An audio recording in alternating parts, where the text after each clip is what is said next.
Dani, ¿tendremos el otro micrófono o solo así? Solo así, ok. Bueno. Muy bien, hermanos. Entonces, vamos a leer en el versículo 1 en adelante. El versículo 1 ya lo hemos explicado más o menos el domingo pasado, pero hoy vamos a profundizar un poquito más para entrar en el tema de hoy. Y antes de entrar, hermanos, este pasaje da comienzo a la tercera sección de la carta de Pablo. En los primeros 2 capítulos Pablo defendía su apostolado. Si ustedes se recuerdan, dice apóstol de Jesucristo. Él decía, y él estaba defendiendo eso contra gente que decía que él no era apóstol. En los capítulos 3 y 4 él habla del mensaje de la justificación por fe. Y ahora en los capítulos 5 y 6 ustedes van a encontrar mucha práctica, muchas cosas prácticas para el cristiano. O sea, Pablo aplica esta doctrina a la vida cristiana, más que nada. Y se enfoca en el hecho de que la doctrina correcta siempre debe traer como resultado una manera correcta de vivir. Siempre. Y su tema es la santificación. Pablo va a hablar mucho de la santificación en esta sección y de que esa santificación debe venir como resultado de ¿qué cosa? De la justificación que tenemos en Cristo. Entonces, eso es lo que Pablo empieza a hablar aquí, hermanos, y explicar un poco. De hecho, él expande un poco más y el día de hoy el título es Las consecuencias de un evangelio falso. Pablo habla una y otra vez de las consecuencias de una falsa predicación. Y yo a veces me pregunto, ¿por qué habla tanto Pablo de esto? Y a veces nosotros no queremos hablar tanto de esta situación, ¿verdad? No queremos tocar eso y para que no se ofenda la persona y no, vamos a hablar, vamos a bendecir, vamos a hablar de esto nomás y no tocar esos temas. Pero Pablo habla una y otra vez acerca de las consecuencias de la falsa doctrina, del falso evangelio. Y el otro domingo vamos a hablar acerca de los falsos maestros y sus rasgos y sus características. Quería tocar todo eso, pero el día de hoy no vamos a poder, hermanos, porque hay mucha tela por cortar en estos 5 o 6 versículos que vamos a leer. Entonces vamos a leer versículo 1 en adelante hasta el 6. Y empezamos. Dice así: Estad pues firmes en la libertad con que Cristo nos hizo libres, y no estéis otra vez sujetos al yugo de esclavitud. He aquí, yo Pablo os digo que si os circuncidáis, de nada os aprovechará Cristo. Y otra vez testifico a todo hombre que se circuncida, que está obligado a guardar toda la ley. De Cristo os desligasteis, los que por la ley os justificáis, de la gracia habéis caído. Pues nosotros por el Espíritu aguardamos por fe la esperanza de la justicia. Porque en Cristo Jesús ni la circuncisión vale algo, ni la incircuncisión, sino la fe que obra por el amor. Oramos. Gracias, Padre, por esta palabra leída, este extracto, Señor, de las Escrituras. Que, Señor, en el día de hoy podamos entender, Señor, a cabalidad tu palabra. Y que, Señor, no haya confusión, Señor, con respecto a doctrina, con respecto a práctica como cristianos, Señor, sino que lo podamos entender a cabalidad, Señor, y podamos llevar a la práctica, Señor, lo que el día de hoy estemos aprendiendo. Gracias por tu palabra, Señor. Ayúdame a ser un comunicador fiel de ella, Señor. Y a mis hermanos, que sus oídos estén, Señor, atentos a recibirla, Señor. En el nombre de Jesús. Amén. Amén. Entonces, Pablo, de nuevo diciendo en el versículo 1, dice, estad pues. Esta afirmación, lo que quiere decir más que nada, dice Pablo, por tanto, por todo lo que ya les dije, en el capítulo 1, 2, 3 y 4, más o menos le está diciendo Pablo. Allí nosotros nomás hicimos las divisiones de los capítulos, pero Pablo empezó a escribir, y no habían capítulos, no habían versículos. Pablo dice, por todo esto que ya les expliqué, les enseñé y dije, hagan esto. Dice, estad pues como firmes. Significa quédense donde están, porque el beneficio de ser libres de la ley y de la carne es el camino de la gracia salvadora, dice Pablo.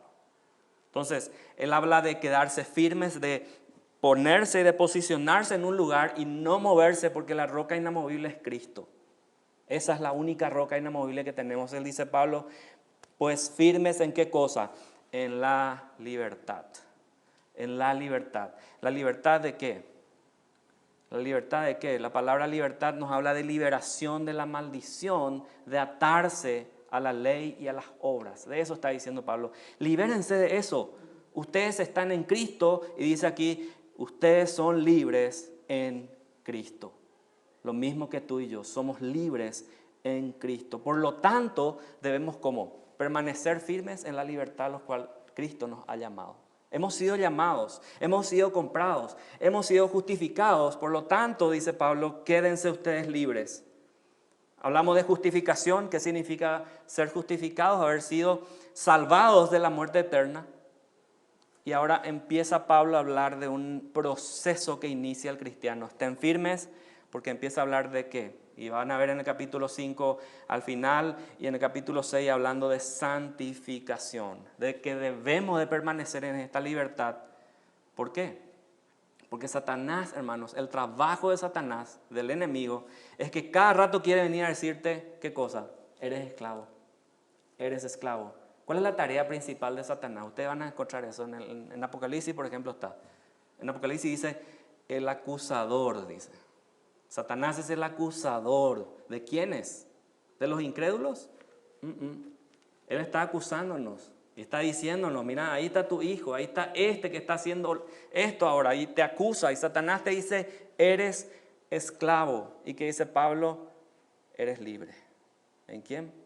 En Cristo. La palabra nos enseña de que tú y yo somos libres. Esta libertad que Cristo, ¿qué hizo? Él la ganó por nosotros. No hiciste nada, no hice nada, Cristo la ganó por nosotros. ¿Y qué dice más el versículo 1? Dice, estad pues firmes en la libertad con que Cristo nos hizo libres y no estéis otra vez, dice, sujetos al yugo de esclavitud. Está hablando como que tú estás caminando hacia este lado, a la cruz de Cristo y dice, cuando dice la palabra aquí, otra vez sujetos, es como que te das vuelta y miras de nuevo las obras, miras de nuevo a la ley y que tú quieres hacer eso ¿para qué? Para ganarte el favor de Dios. Eso es lo que está diciendo aquí Pablo. Entonces, sácate el yugo, dice, vuelve a la cruz, dice, están otra vez ustedes sujetos al yugo de esclavitud.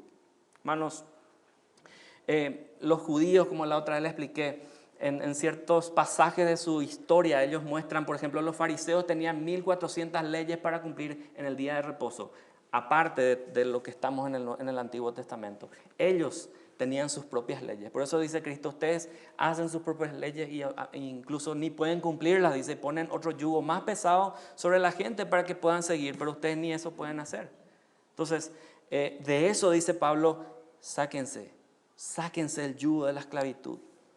Entonces, al hacer un llamado, Pablo, a una vida llena del Espíritu y de su libertad que tenemos nosotros, en lugar de retroceder a la vida del legalismo, de los esfuerzos, de las obras ineficaces, Pablo empieza con lo negativo. Miren con lo que comienza. En primer lugar, comienza él aquí, me salió lo puertorriqueño, lugar, no quise decir eso, dije lugar, y soy bien paraguayo, así que, ¿qué pasa? Primero Pablo hace una advertencia contra el falso o la falsa doctrina. Ya sé que hemos hablado hasta el hartazgo quizás, pero la palabra aquí nos muestra, y de nuevo Pablo habla de 4 consecuencias. ¿De qué? De un falso evangelio. 4 consecuencias que vamos a ir viendo de a poco. Y estos son pasajes, hermanos, hay algunos pasajes que son controversiales y que mucha gente se basa para fundamentar doctrinas. Entonces hoy vamos a ir estudiando un poco y desglosando esto y viendo de que no es así lo que la Escritura dice. Entonces la primera consecuencia de un falso evangelio, si usted está anotando lo puede hacer, si tiene papel, pluma, lo puede hacer así. La primera consecuencia de un evangelio falso está en el versículo 2, dice Pablo, he aquí, yo, Pablo, os digo que si os circuncidáis, que dice, de nada, absolutamente nada os aprovechará Cristo.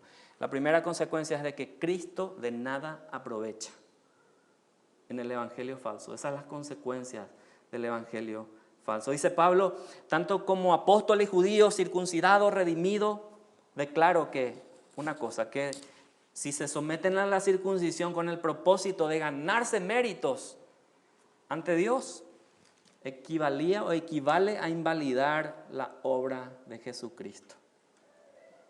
El sacrificio expiatorio, hermanos, de Cristo. ¿Qué es el sacrificio expiatorio? Es lo que Cristo hizo para salvarnos. Aunque es perfecto, aunque es completo para todos, no puede beneficiar a una persona que pone su confianza en algo diferente a la cruz de Cristo. Hoy comentaba con hermano Leo a la mañana, hace poco por la tecnología tuve contacto con un amigo mío de años, y lastimosamente él estaba en nuestra iglesia antes, allá en la iglesia bautista, luego se fue a una iglesia pentecostal y hoy terminó en un movimiento, lo que yo llamaría el judaizante moderno. Le comentaba a Leo esta mañana que en una de las pláticas que tuve, él me dice, yo guardo todas las celebraciones, yo guardo todas las fiestas, guardo los días de reposo. Y le preguntó, ¿guardas todas las celebraciones judías? Sí, todas ellas, la del templo, la de, ¿cómo se dice esto? La de los tabernáculos, la de la siembra, la de la cosecha. Yo guardo todo eso porque la Escritura me dice que tengo que hacer eso porque Cristo también lo hizo. Y llegó al punto, hermano, de decirme, y esto fue lo que le dije a Leo, y a mí me asustó, realmente me asustó. Me dice él, hasta voy a circuncidarme, me dice. Y yo, wow, menos mal que estaba en WhatsApp, ¿verdad? Y no pudo ver mi cara.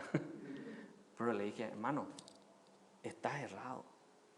Estás totalmente errado. Y hermanos, yo le estoy diciendo y parece chiste, pero es un movimiento muy fuerte que hoy está tomando vigencia en las iglesias.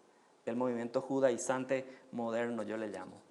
Dicen, no, que hay que hacer esto, el Antiguo Testamento tiene mucha validez, tiene hoy en día, y empiezan a tergiversar los pasajes. Y si tú no estás firme, hermano, pero te caes, pero así, como se dice, enclavado. Entonces, ¿qué pasa con esta gente? Dice Pablo que si te circuncidas, si no te circuncidas, de nada Cristo aprovecha. Dice. De nada, de nada. Cualquier esfuerzo, acto humano que tú quieras hacer, esto coloca ¿a qué? A esa persona, tu obra y Cristo entre medio. No hay nada que tú puedas hacer, hermanos, para ganarte el favor de Cristo. Dice, de nada aprovechará Cristo, dice el versículo al final. De nada aprovechará. ¿Qué pasa con el legalista? ¿Qué pasa con aquel que es legalista? El que hace obras y confía más en lo que puede hacer Cristo por él. Eso hace el legalista. Él hace las cosas y dice, no, yo esto tengo que hacer porque esto es bueno y yo me trato de ganar el favor de Dios. ¿Por qué? ¿Y qué pasa? Confía más en lo que él puede hacer que en lo que Cristo ya hizo por esta persona. Pablo esencialmente estaba enviando un mensaje doble. Hermanos, en estos pasajes Pablo envía un mensaje doble. El mensaje es para los que no eran salvos, fue que no podían salvarse ni aprovechar para nada los beneficios eternos de la obra de Cristo si confiaban en qué cosa, en la obra humana de la circuncisión. En aquel entonces era la circuncisión, era algo muy patente en ellos. El día de hoy quizás podemos traducirlo a obras de caridad. Gente que cree que porque su iglesia es muy grande y porque hacen muchas obras de caridad en la comunidad, se ganaron el favor de Dios. A eso podemos traducirlo el día de hoy. Pero la Escritura dice no, de nada aprovechará Cristo, dice. Ese es el primer mensaje, el mensaje a los que no eran salvos. Ahora, a los que eran salvos, el apóstol dijo que tal conducta era incongruente, no tenía sentido con lo que ellos profesaban ser. Eran salvos, dice, pero no experimentarían los beneficios ni el crecimiento en sus vidas espirituales si empezaban a confiar de nuevo que la circuncisión era una añadidura para ganarse la gracia de Dios. Entonces empieza Pablo a hacer un mensaje doble. Miren lo que dice el capítulo 3, versículo 1 al 3. Ya hemos estudiado esto en el pasado. y esto es lo que tenemos que decir hoy también a amigos como el que les conté, o a gente que quiera confiar en sus obras. Dice, el versículo 1 dice: oh Gálatas insensatos, ¿quién os fascinó para no obedecer a la verdad? Y a vosotros, ante cuyos ojos Jesucristo fue ya presentado claramente entre vosotros como crucificado. Esto solo quiero saber de vosotros: ¿recibisteis el Espíritu por las obras de la ley o por oír con fe? Tan necios sois. Habiendo comenzado por el Espíritu, ahora vais a acabar, dice, por la carne. Gente que confía en sí misma para salvarse no es digna de esa salvación, no aprovecha para nada en Cristo. Pablo explicó algo a los creyentes en Roma, en Romanos 9, 30 al 32. Dice, si tiene ahí usted su Biblia y abre en Romanos 9, 30 al 32, dice que los gentiles que no iban tras la justicia han alcanzado la justicia. Es decir, la justicia que es por fe, mas Israel, que iba tras una ley de justicia, no la alcanzó. ¿Por qué? Dice Pablo. Porque iba tras ella no por fe, sino como por obras de la ley. ¿Qué es lo que está diciendo Pablo aquí? Que los judíos o que los gentiles ni siquiera buscaban ser justificados, de ninguna manera. Pero lo fueron al creer en Cristo Jesús. En cambio, los judíos que procuraban con gran celo obtener esa justicia. Si ustedes pueden leer otra vez en los evangelios, ustedes pueden leer quiénes eran los más celosos de la ley según el Nuevo Testamento. ¿Alguien se acuerda? ¿Quiénes eran los más celosos de la ley? Los fariseos. Los fariseos tenían un gran celo de obtener justicia y que dice, no la alcanzaron. No la alcanzaron, ya que la buscaban ellos mismos. Ellos buscaban justificarse. Hermanos, los gentiles, amén, a lo que somos nosotros hoy, que creyeron, adquirieron la justicia de Cristo, que es perfecta. Mientras que los judíos incrédulos solo contaban con su propia justicia, que carecía totalmente de un valor. Entonces, la primera consecuencia de un evangelio falso es que Cristo de nada absolutamente aprovecha. Versículo 3, miren lo que dice Gálatas 5:3. La segunda consecuencia de un evangelio falso. Y otra vez testifico a todo hombre que se circuncida, que está obligado a guardar toda la ley. Wow.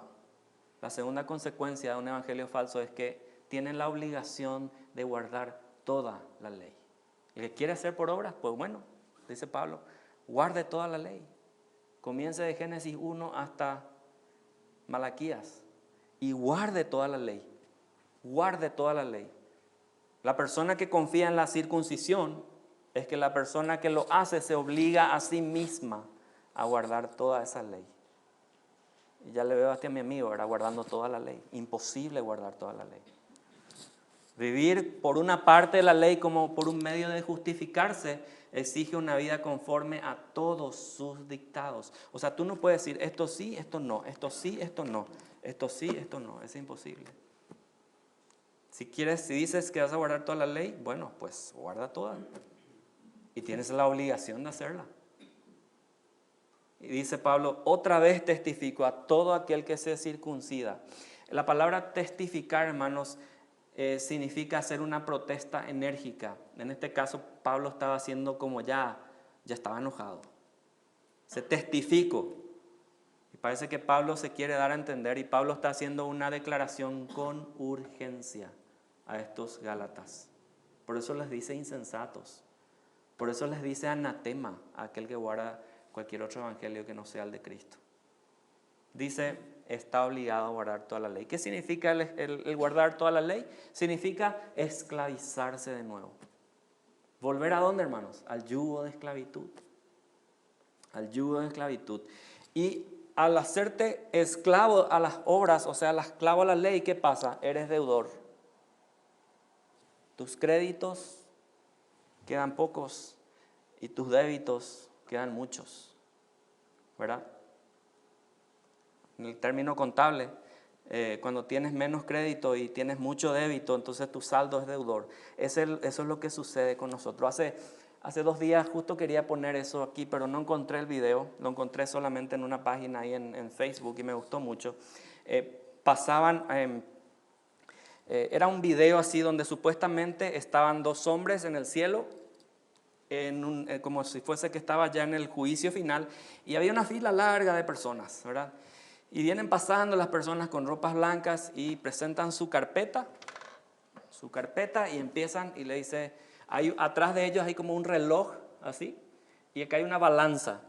Entonces atrás dice, la balanza está así, la parte de acá dice malo y acá en la parte del otro lado dice bueno. Y era como un reloj y estaba así. Entonces viene la persona, le llaman por nombre y la persona antes de pasarle la carpeta, que es la hoja de vida, dice, yo hice esto, yo visité a los pobres, hice muchas obras de caridad. Pues bueno, le dice, pesemos la balanza a lo que tú hiciste, le dice. Agarra, pone y se va, ¿verdad? La manecilla y supuestamente se va hasta el medio y después cae y dice, malo, no es suficiente. Puede pasar hacia la izquierda, le dice. Muy bien, pasa a la otra persona. Y así van pasando uno tras otro. Y cada uno se justifica y decía, yo hice esto, y yo lo otro, y yo iba a la iglesia, y yo. Hasta que pasó el último, y le pasa su carpeta, no dice nada, y no tiene nada para decir, no, nada. Y después, cuando pasa la carpeta, viene una persona, saca esa carpeta, y se pone el mismo y dice, y el hombre tenía ahí la camiseta de Jesús. Me gustó mucho la ilustración. ¿Por qué? Porque después, cuando dice Jesús actuando como abogado, dice, en vez de pasar la carpeta de este hombre, ¿qué hace? Le dice, usted no va a pasar a pesar, pasa Jesús. Y cuando Jesús pasa, esa balanza se rompe en el lado bueno. ¿Por qué? Porque no hay nada que tú y yo hagamos, nada que pueda hacernos lo suficientemente buenos y tener ese saldo acreedor. Es Cristo el único que nos hace tener ese saldo positivo. Nadie más, hermano. Entonces, y las otras personas empezaban a decir, no es justo, no es justo. Hermanos, sí es justo. Dios es justo. Esa es la justificación. Entonces, la justicia de Dios, hermanos, es tan perfecta que cualquier falla tuya te hace quedar corto delante de Él. Cualquier cosa. Dices, vamos a suponer si dices, hoy no voy a pecar. Hoy no voy a pecar. Vamos a suponer a las 12 de la noche dices, hoy no voy a pecar. ¿Qué pasó? Ya mentiste. Y ya pecaste. Porque sí vas a pecar ese día. Entonces, miren lo que dice Santiago 2:10. Si tienen sus Biblias, abran rápido. Dice Santiago 2:10, después tenemos Gálatas 3:10. Porque cualquiera que guardare toda la ley, pero ofendiere en un punto dice, un punto, se hace culpable de todos. Hermanos, todos ofendimos la ley, no solo un punto, sino toda la ley. ¿Y qué pasó? Nos hicimos culpables. Tú y yo nos hicimos culpables. Miren lo que dice Gálatas 3:10 y Pablo siendo más fuerte que Santiago. Dice, todos los que dependen de las obras de la ley están, ¿cómo dice? Bajo maldición. Pues lamentablemente esta gente que predica hoy, que tienes que guardar las fiestas, que tienes que guardar el sabbat, que incluso tienes que circuncidarte, o que tienes que hacer esto o lo otro, dice la palabra, cualquiera o todo aquel que depende de las obras de la ley están bajo maldición. Y sigue diciendo el escrito, pues escrito está, maldito todo aquel que no permaneciere en todas las cosas escritas en el libro de la ley para hacerlas. ¿Quiere decir esto que la ley es mala? No, la ley es buena. La ley nos muestra nuestro error y nada más que nos muestra que tú y yo no la podemos cumplir a cabalidad. Esa es la función de la ley. Entonces la segunda consecuencia de un falso evangelio es que tienes la obligación de guardar toda la ley, tienes la obligación de hacer obras, tienes la obligación de cumplir todo, absolutamente todo lo que dice la ley o lo que dice la visión de tu pastor. completo. ¿Cuál es la tercera consecuencia de un falso evangelio? Y este es uno de los pasajes que es un poco controversial. Versículo 4. Versículo 4. La consecuencia de un falso evangelio dice: de Cristo os desligasteis, los que por la ley os justificáis, de la gracia habéis caído. Mucha gente trata de decir que este pasaje es el mejor fundamento para decir que la salvación se pierde. ¿Viste? Acá dicen, acá te dice que la salvación se pierde porque te puedes caer de la gracia. El problema está que cuando agarramos un versículo así, hermanos, y sacamos todo el contexto y solo nos centramos ahí cometemos el gran error de poder enseñar cosas que no están de acuerdo a todo lo que dice la Escritura. La Escritura en ninguna parte dice que la salvación se pierde, en ningún momento. Entonces, vamos a ir analizando este versículo. Dice, de Cristo os desligasteis. La tercera consecuencia de un falso evangelio es que caemos o que caen de la gracia. De Cristo os desligasteis. Mejor dicho, esta palabra desligasteis se traduce, significa quedar separado o suelto. Quedar separado o suelto, es como que se rompe y se queda suelto. Se han separado. Cuando confías en ti mismo, te separas de Cristo. Cuando confiamos en nosotros mismos y en lo que nosotros podemos hacer, ¿qué pasa? Nos desligamos de Cristo. Le estamos diciendo a Cristo: muy bien, Cristo, me gustó todo lo que hiciste en la cruz, pero hasta aquí nomás, yo ahora sigo mi camino y yo puedo hacer lo que yo puedo hacer. ¿Qué pasa cuando dice caído? La palabra caído significa perder el asiento firme en algo. Es decir, una persona no puede vivir tanto por la gracia como por la ley. Es imposible vivir, tener un pie aquí y tener un pie allá. Es imposible. Cuando dice de la gracia habéis caído, hermanos, cuando uno deserta o abandona a Cristo, y el Evangelio solo nos demuestra, ¿qué cosa? Solo nos demuestra que su fe nunca fue auténtica y nunca fue genuina. Martín Lutero dijo sobre esta frase de la gracia habéis caído, que es ganar la ira y el juicio de Dios, muerte y esclavitud y condenación eterna. Pablo aquí no está hablando, hermanos, de la seguridad del creyente, sino los caminos opuestos de la gracia y la ley, las obras y la fe como medios de salvación. Simplemente esto. No está enseñando que una persona que haya sido justificada pueda perder su posición justa delante de Dios y perder su salvación al circuncidarse o hacer cualquier otra cosa conforme al legalismo. Eso no está enseñando. La Biblia, como les dije, hermanos, no enseña o no habla en ninguna parte que la justificación se puede perder. Más bien dice, miren lo que dice Romanos 8:30.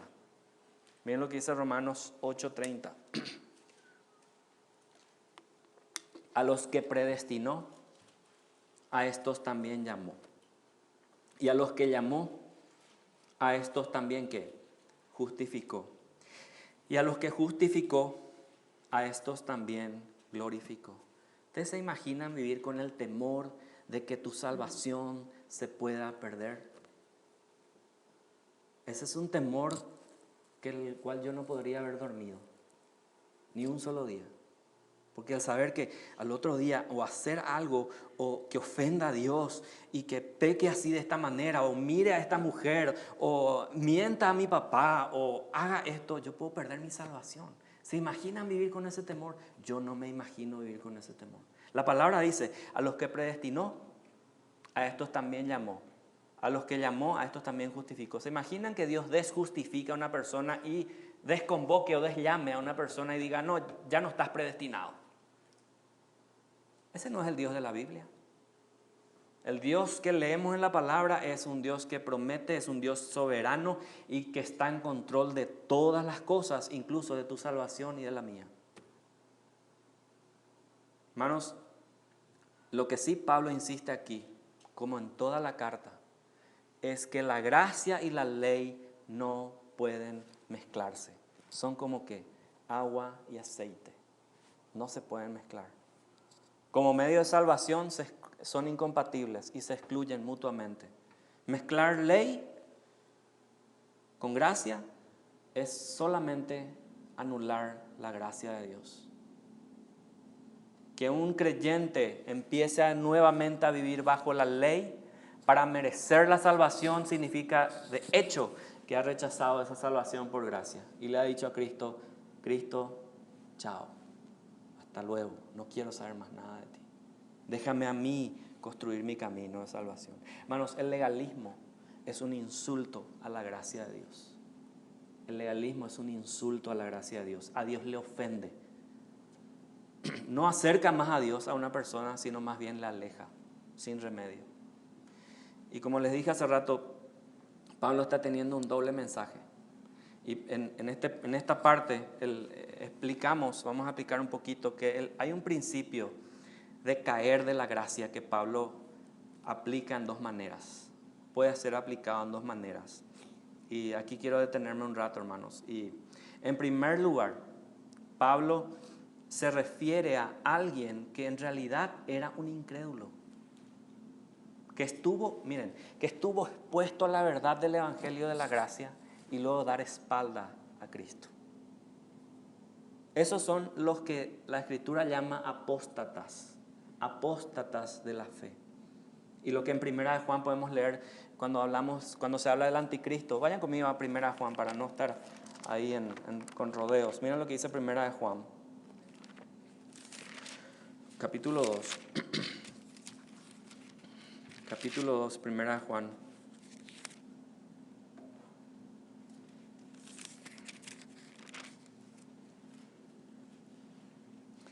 Mira lo que dice.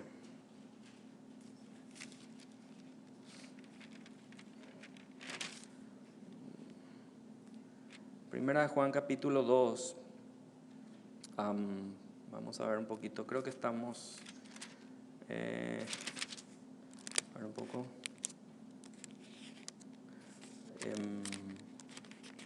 Capítulo 3.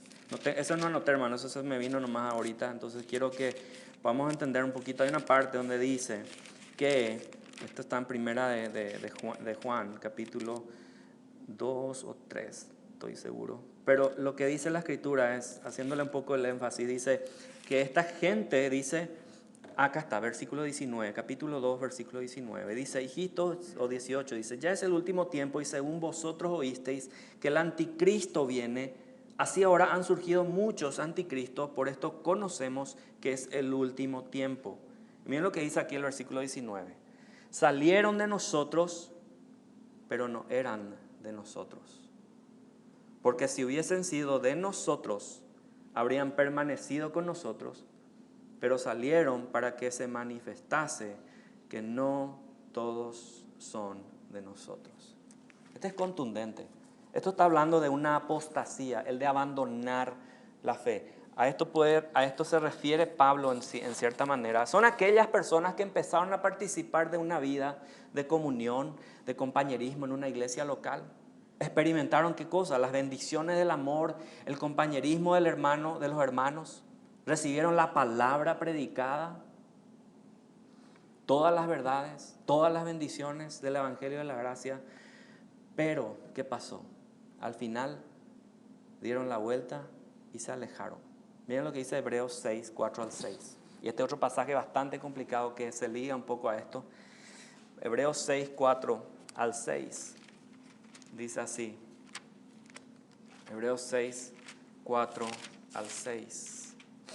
Tienen todos, dice, porque es imposible que los que una vez fueron iluminados y gustaron del don celestial y fueron hechos partícipes del Espíritu Santo y asimismo gustaron de la buena palabra de Dios y los poderes del siglo venidero, ¿y qué dice? Y recayeron, sean otra vez renovados para arrepentimiento, crucificando de nuevo para sí mismos al Hijo de Dios y exponiéndole a vituperio. ¡Wow! ¡Qué tremenda escritura! O sea que es imposible que alguien que gustó, que participó, como les dije hace rato, hay gente, hemos conocido gente, ¿cuántos han conocido gente que vino a la iglesia, que incluso hizo su profesión de fe, que estuvo por años en la iglesia y después al final ¿qué pasó?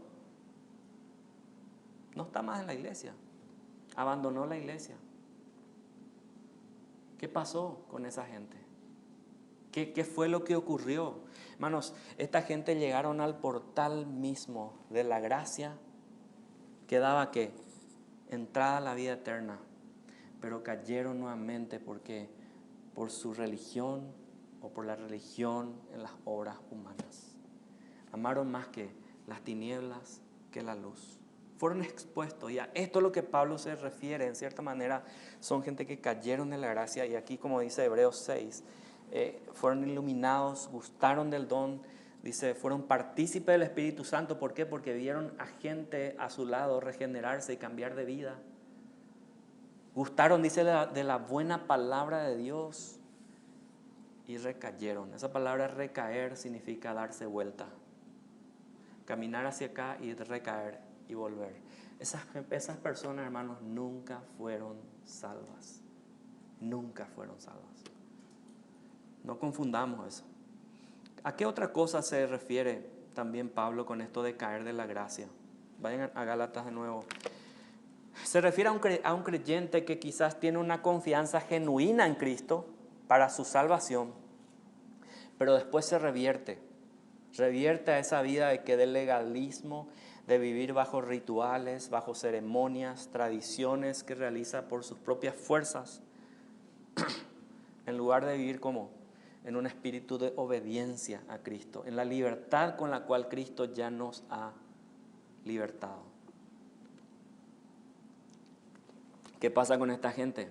De esa manera canjea la vida, por gracia, por una vida bajo la ley. La vida conforme a la fe, por la vida en la carne. En la primera opción que les dije, esta persona es motivada y sostenida por la carne para tratar de ganarse la justicia de Dios. En la segunda opción que les dije, esta persona es movida y sustentada por el Espíritu para demostrar la justicia. A diferencia de la gracia, hermano, que justifica, la gracia que santifica puede ser interrumpida, como en este caso. Vivir por la carne, ¿qué pasa? Interfiere con la vida por el Espíritu. Por eso dice el Señor en su palabra, no apaguéis el Espíritu. Eso no quiere decir que pierdes tu salvación y el Espíritu te abandona. No, de ninguna manera. No apaguéis el Espíritu. Quiere decir muchas veces que nosotros olvidamos aquel primer amor. Y nos volvemos en un ritual, venir domingo tras domingo, miércoles tras miércoles, actividad donde haya, nos vamos. ¿Para qué? Para empezar a hacer el checklist, ¿verdad? Sí, estoy haciendo bien la letra. Estoy haciendo bien. Y empieza uno a querer autocorregirse y autojustificarse. Sí, Señor, yo estoy haciendo bien las cosas. Hermanos, eso no está bien delante de los ojos del Señor. Dice aquí Pablo, de Cristo se han desligado. Has olvidado a Cristo. Volvamos a Cristo. De la gracia habéis caído. Y como expliqué bien hace rato, esto no significa que hemos perdido la salvación, de ninguna manera. Dios no es un Dios que da un regalo un día y al otro día te saca, ¿verdad? Ese es el don de la salvación, dice, el don es un regalo que Dios da libremente, por gracia, por misericordia, y que nunca más, dice, somos sellados con el Espíritu Santo de la promesa. No es que Dios te sella y al otro día te dessella. Es imposible, hermanos. Ese no es el Dios al cual tú y yo, como cantábamos al principio, ese no es el Dios que tú y yo adoramos. Nosotros adoramos al Dios de la Biblia, al Dios que se mantiene firme en sus promesas y que es soberano sobre todo. Y que la salvación que nos regaló permanece y es para siempre. Miren lo que dice, y con esto vamos terminando, la cuarta consecuencia de un falso evangelio. La cuarta consecuencia de un falso evangelio, versículos 5 y 6. Dice, pues nosotros por el Espíritu aguardamos por fe la esperanza de la justicia, porque en Cristo Jesús ni la circuncisión vale algo, ni la incircuncisión, sino la fe que obra por el amor. Entonces, ¿qué nos está queriendo decir este pasaje? Antes que nada nos está mostrando y nos está diciendo que nosotros nos mantenemos en una posición expectante al Espíritu Santo. Y el Espíritu Santo es el que produce en nosotros una vida moral agradable, de acuerdo a lo que Dios quiere. Esto es el proceso de santificación, ¿verdad? Nosotros caminando en Cristo día a día, un día a la vez, ¿verdad? Como dice esa canción, caminando en Cristo un día a la vez, caminando hacia la perfección de la cual es Cristo, el varón perfecto. Entonces, nosotros nos mantenemos, hermanos, en esa posición expectante. ¿De qué cosa? Dice Pablo, nosotros por el Espíritu aguardamos por fe la esperanza de justicia. ¿Qué es la esperanza de justicia? ¿Qué es lo que está diciendo aquí Pablo? Hermanos, nosotros como creyentes ya tenemos y ya poseemos esa justicia imputada en nosotros de Cristo. Pero la justicia aún no completa de santificación. O sea que esa justificación será completada, como decíamos el miércoles, hablando de nosotros como creyentes, que se va a completar cuando, en aquel día final. Esa es la esperanza de justicia, dice Pablo aquí. Entonces, ¿qué es lo que pasa con esta gente que predica un falso evangelio? Están excluidos de la justicia, excluidos de la justicia perfecta, la cual está expectante para nosotros en aquel día final. Pero en cambio aquellos que confían en sus obras están separados de esta esperanza de justicia. Pablo menciona 3 características y con esto cerramos. 3 características de la vida piadosa o de santidad. La vida que continúa basada en la gracia por la cual se recibió salvación. Hermanos, los fariseos tenían una falsa piedad. ¿Qué es la falsa piedad? Lo que estamos explicando hasta aquí. El querer aparentar algo que no sos. Los fariseos vivían de esa manera, tratando de que la gente pueda ver, oh no, wow, miran por acá a Nicodemo, mirale a Caifás, qué hombres de Dios, ¿verdad? Pero Cristo viene, hermanos, y desbarata todo eso. Les dice sepulcros blanqueados. Primero ya le da una introducción Juan el Bautista. ¿Y qué les dice Juan el Bautista? ¿Qué les dice? Víboras, le dice. ¡Wow! Así de entrada, ¿verdad? Ya le empieza a sacar. ¿Y qué pasa? Tenían una falsa piedad. Una falsa piedad. Yo te pregunto, y la falsa piedad se ve mucho hoy en las redes sociales.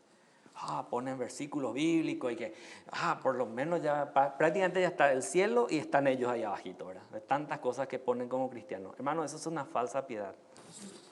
No quiero juzgar sus corazones, los corazones de las personas que ponen esto, ¿verdad? Pero, hermanos, la vida que continúa basada en la gracia no se demuestra tanto en lo externo, sino que en lo que Dios está haciendo internamente en nuestra vida. Y aquí está el tema. ¿Aborreces el pecado que antes practicabas y amabas? ¿O solo lo haces aparentar? No, ya no lo amo más. Pero en tu interior te carcome. ¿Cómo estamos en esa área? Esa es una falsa piedad. Y Pablo aquí nos da 3 características de la vida piadosa. En el versículo 6. El versículo 5 y 6 prácticamente, ¿verdad? Es una vida que se vive como por el Espíritu. Acá está el versículo, dice, pues nosotros por el Espíritu, dice, aguardamos por fe la esperanza. O sea, es una vida que se vive por el Espíritu y no por medio de la carne. Vivimos en esa manera y cuando hablamos por el Espíritu, hermanos, implica nuestra santificación. Y como les dije hace rato, en tu interior, ¿cómo estás en tu interior con Dios hoy? ¿Amas lo que antes, aborreces lo que antes amabas? ¿O solo lo haces como una apariencia de decir, no, todo está bien conmigo, yo ya soy santificado y, ¿verdad? ¿Cómo estás? ¿Vivimos por el Espíritu o todavía estamos por medio de la carne? Mira lo que dice la segunda característica de una vida piadosa. Dice, pues nosotros por el Espíritu abordamos, ¿qué dice? Por fe. Por fe. Es una vida que se vive por la fe y no por las obras.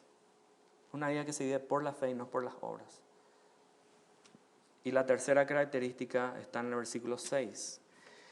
Es una vida que se vive en espera paciente y no con incertidumbre ansiosa de la esclavitud a la ley. O sea, aguardamos por fe la esperanza de la justicia que en Cristo se va a manifestar completamente todo en aquel día final. Y en el versículo 6, hermanos, dice, porque en Cristo Jesús ni la circuncisión vale algo, ni la incircuncisión. O sea, lo externo carece de valor.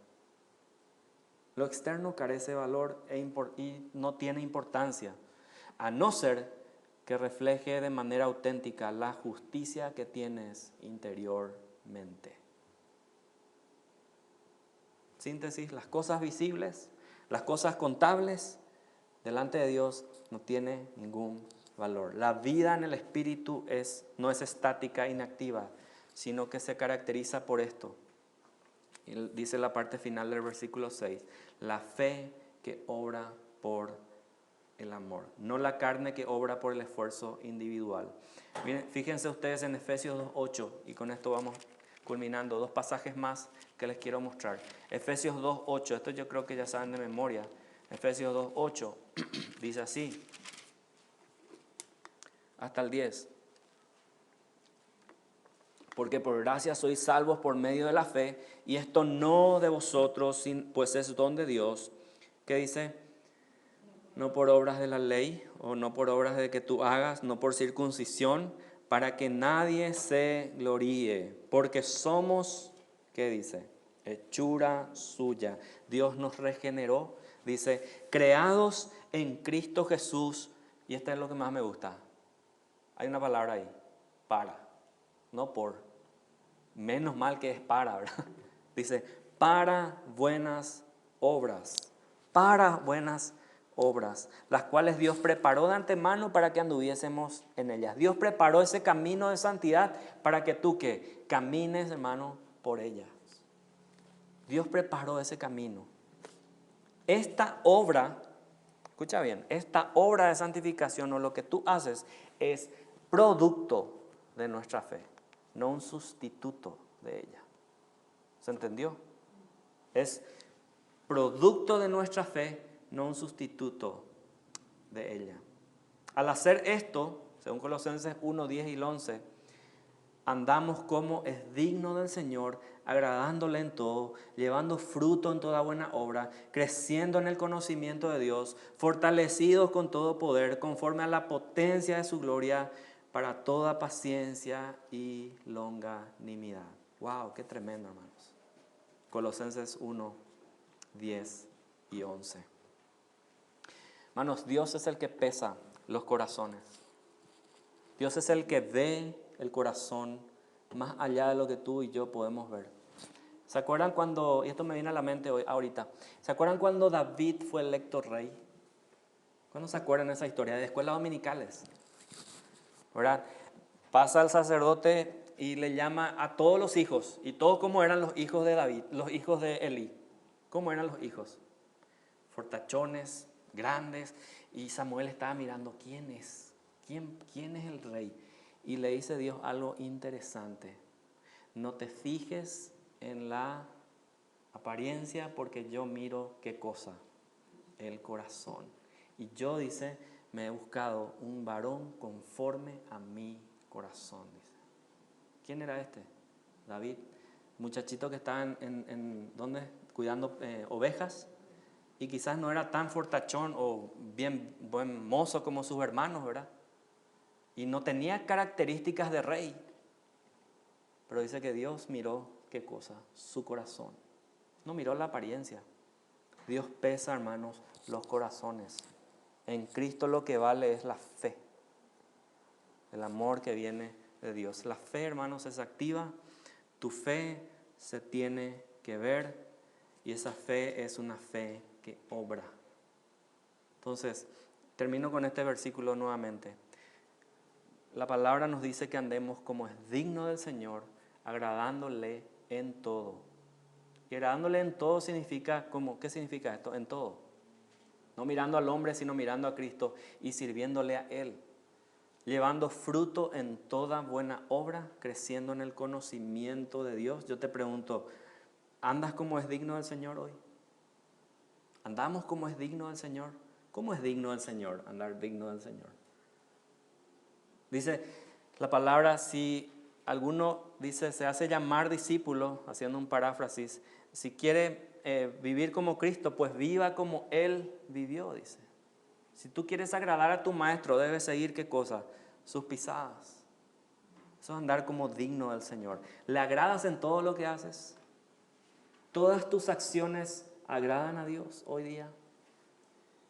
Aún cuando estás solo y nadie te ve. Ahí se pone más complicado, ¿verdad? En la iglesia es fácil ser cristiano, hermanos. En la iglesia es fácil ser creyentes. ¿Saben dónde es difícil ser cristiano y creyente? Cuando nadie te mira, cuando nadie te ve. Ahí sí se pone complicada la cosa. Dice, llevando fruto en toda buena obra. ¿Llevas fruto hoy en toda buena obra? Y esta es la parte donde estamos tú y yo, creciendo en el conocimiento de Dios. ¿Dónde puedes crecer en el conocimiento de Dios? Al congregarte, al estudiar la palabra juntos. Esa es una manera en que tú creces en el conocimiento de Dios. Por eso a mí me preocupa la gente muchas veces que no asiste a la iglesia, que no viene constantemente. Y no estoy hablando de nombres, no estoy diciendo nada. Yo lo vi esto no solo aquí, lo vi en muchas otras iglesias. Me preocupa esa gente, cómo está creciendo en el conocimiento de Dios. ¿Cómo está creciendo?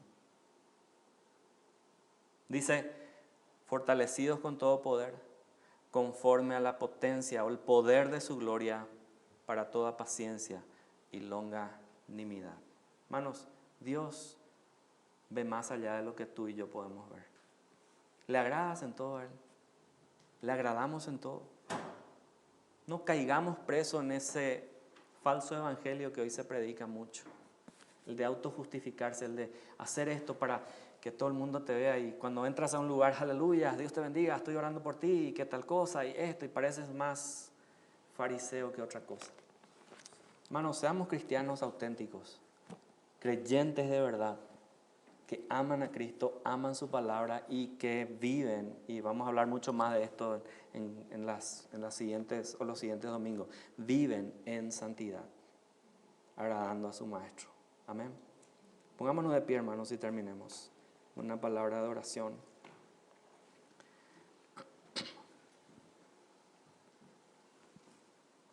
Dice así, vamos a dar gracias a Dios por su palabra. ¿Cuántos dan gracias a Dios por su palabra?